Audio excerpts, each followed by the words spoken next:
YOLO, my fellow human beings, and welcome to episode 135 of The Best Blessed Life. I'm your best host, Kristen, and today's topic is, hey Stu, what's your beef with Noodles? Before we get started, I want to thank you all for watching. Please continue to watch, comment, share, like, subscribe, ring that bell, and please pass it on to anyone you think they would help. With that being said, here's our list of things to do today. We're going to do our daily compliments for the past, I think, 2 weeks. And then we're going to talk about imposter syndrome. It's been kind of a thing for me, and I kind of want to talk about it with you. So there you go. And then we're making beef tips with noodles. And if you don't say that slow, the wrong word sometimes comes out. So I will give you the recipe in a little bit, and I'm also going to link the recipe in the show's description. Okay, so keep that in mind. How y'all doing? How was your Halloween? Did you make some goulash? I hope so. Okay, so we're going to start with the daily compliments, and we're starting with the 25th of October. Your confidence inspires me to be more confident in myself. I appreciate your honesty. For the 27th, you are a thoughtful planner and good about being proactive. Yeah, I'm having trouble talking. For the 28th, I admire your ability to set boundaries and take care of yourself. The 29th, your jokes always brighten my day. I appreciate your sharp sense of humor. The 30th, you are a wonderful listener. I always feel understood by you. The 31st, happy Halloween, and I appreciate how I can be myself around you. Thank you for encouraging me. The 1st of November, your advice is meaningful to me, and I know I can count on you to be honest. The 2nd, thank you for being a very patient person. The 3rd, I feel supported by you. Thank you. For the 4th, you have a calming presence. For the 5th, you make others feel safe around you. The 6th, you always know exactly what to say and when to say it. The 7th, you have great intuition. The 8th, I cherish the joy you bring to my life. The 9th, your enthusiasm for adventure is contagious and exciting. The 10th, I admire how dedicated you are to learning new things. The 11th, introspection is your superpower. The 12th, you have a great ear for music. The 13th, you are great at dedicating yourself to the task at hand.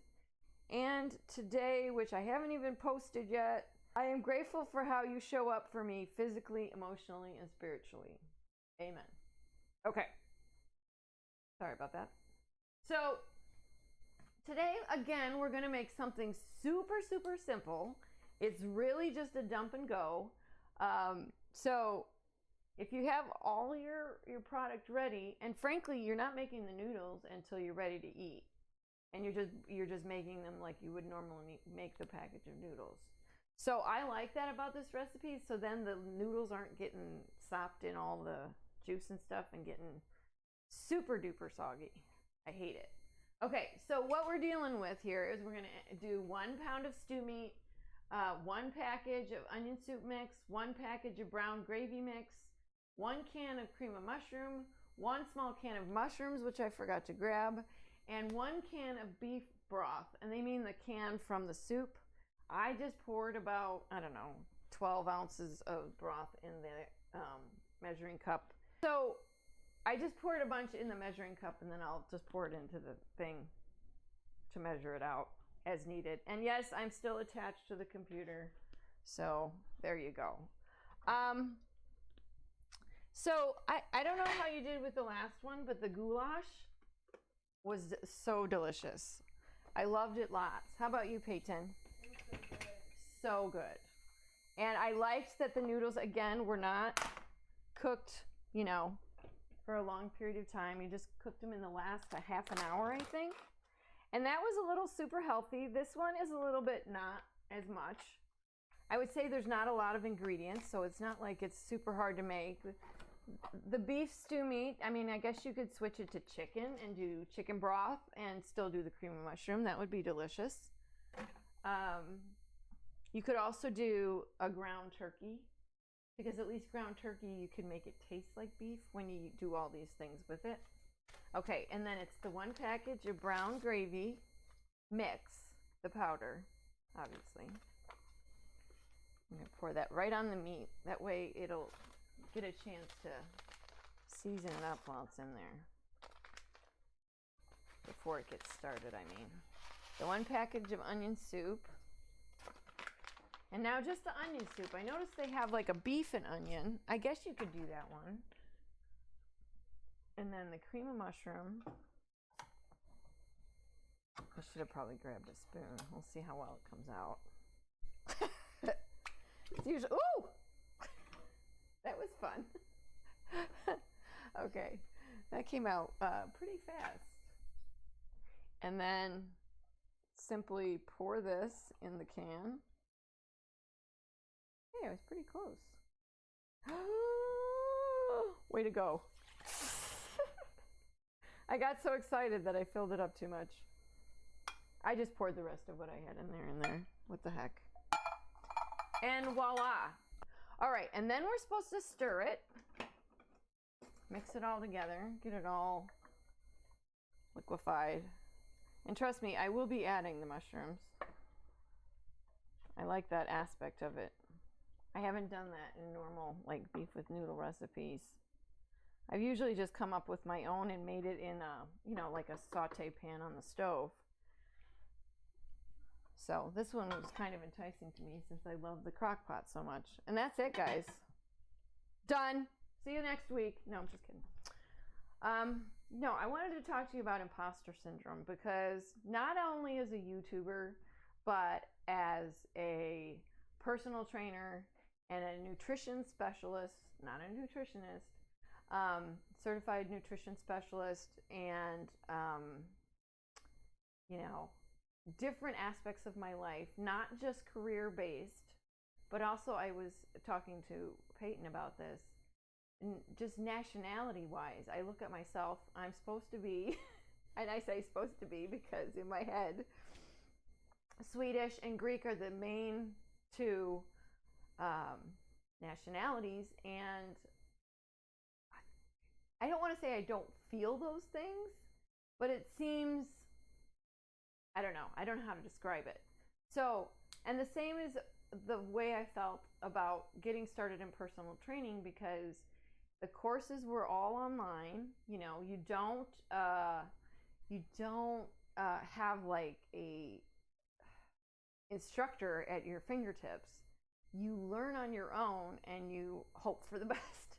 You know, you take a proctored test in a room at a computer, and it just feels like, I mean, I passed the first time, but it just feels like, how do they know that I know all this stuff if I don't get to demonstrate it to people? So when I actually started becoming a personal trainer, I was like, hey, I do know this stuff. When they ask me questions, I can answer it. I'm not out in this world going, I think I'll make something up because I really don't know. I do feel like I get in those movements, but when the words come out, they actually make sense. So I don't know if there's a disconnect, if I am, you know. So I wanted to read to you what it says on Wikipedia about imposter syndrome, also known as imposter phenomenon or imposterism. It is and I think I spelled imposter wrong. I did. I put imposter. Anyway, it is a psychological experience of intellectual and professional fraudulence. One source defines it as the subjective experience of perceived self-doubt in one's abilities and accomplishments compared with others, despite evidence to suggest the contrary. So despite saying to you, and the people that have told me over the years, yes, you're a great personal trainer, yes, you give good advice, yes, you do know what you're talking about. Crap, that just came. Yes, you're, maybe somebody back there didn't agree with me. But despite all those things, in my head, there is still this, I don't know, self-doubt, as they say. Those who have it may doubt their skills, talents, or accomplishments. They may have a persistent internalized fear of being exposed as frauds, despite external evidence of their competence. Those experiencing this phenomenon do not believe they deserve their success or luck. I think that's my main thing. Like, I've never been truly very lucky as far as, like I've never really won anything, or, I've never experienced like getting the supreme job that I always wanted. I had to settle for the next level down if I was ever working at a company that I liked working at. So that might be my main thing. They may think that they are deceiving others because they feel as if they are not as intelligent as they outwardly portray themselves to be. Imposter syndrome is not a recognized psychiatric disorder and is not featured in the American Psychiatric Association's Diagnostic and Statistical Manual, nor is it listed as a diagnosis in the International Classification of Diseases, 10th revision, which must mean the most recent one, I'm guessing. Thus, clinicians lack information on the prevalence, comorbidities, and best practices for assessing and treating imposter syndrome. However, outside the academic God, why can I not read today? Academic literature, imposter syndrome has become widely discussed, especially in the context of achievement in the workplace. So, signs and symptoms are studied as a reaction to particular stimuli and events. It is an experience that a person has, not a mental disorder. System recognizes low self-esteem and sense of failure as associated symptoms of depression.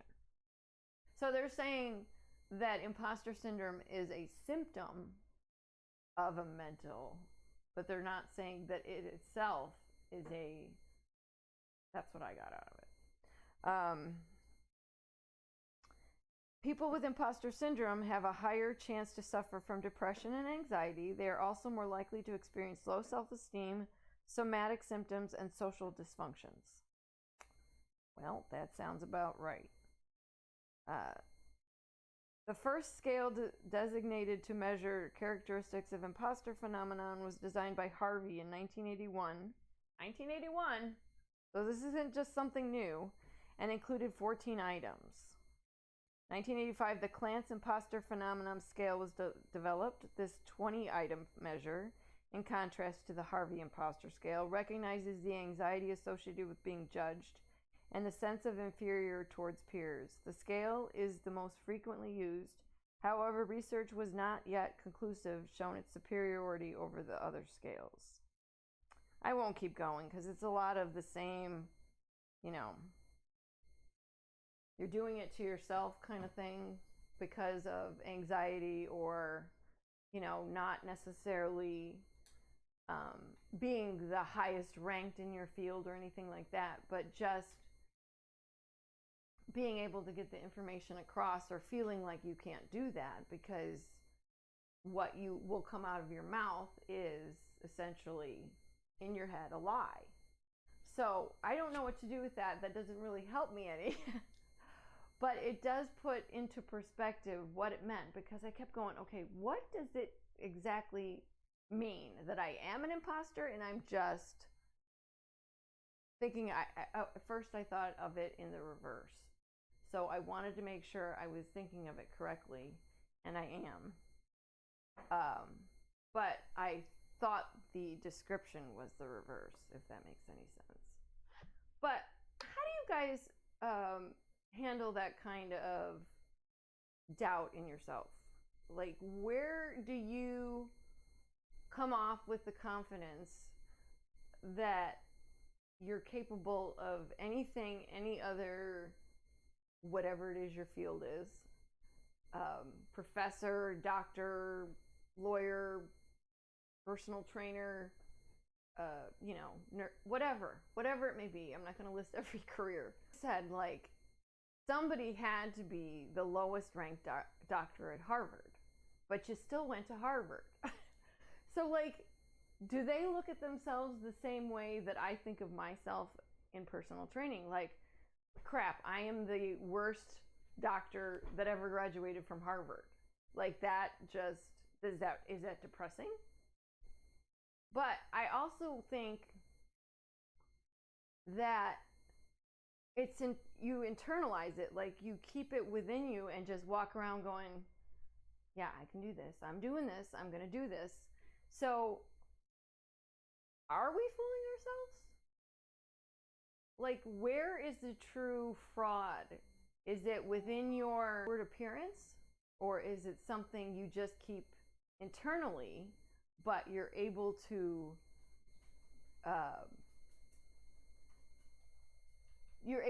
produce the knowledge that you are fully aware of what you are capable of? But where does the doubt come from? Is it coming from yourself, or is it coming from something external? Like, were you always told that you're never going to do this, or you can't possibly ever accomplish that, or things of that nature? So I feel there could be an external reasoning behind why people feel that way internally, like they keep it bottled up. So I want to bring it to the forefront a little bit and make it more, I don't know, make it more not a joke at the office, like, oh, you probably got imposter syndrome or something like that. It's truly something, I think, that needs to have a little bit more light shed on it, because then you feel like you're more normal, like you're not losing your mind. Like, am I really good at what I'm saying? Or am I a really good liar? Or do I really know what I'm doing? And I've just either been told I don't know what I'm doing, or I've self-doubting and am telling myself I don't know what I'm doing. So there's so many different aspects of it I feel like don't get the attention they deserve. Maybe I have anxiety because I have imposter syndrome, not the other way around. Because with a fibro, I had a doctor tell me,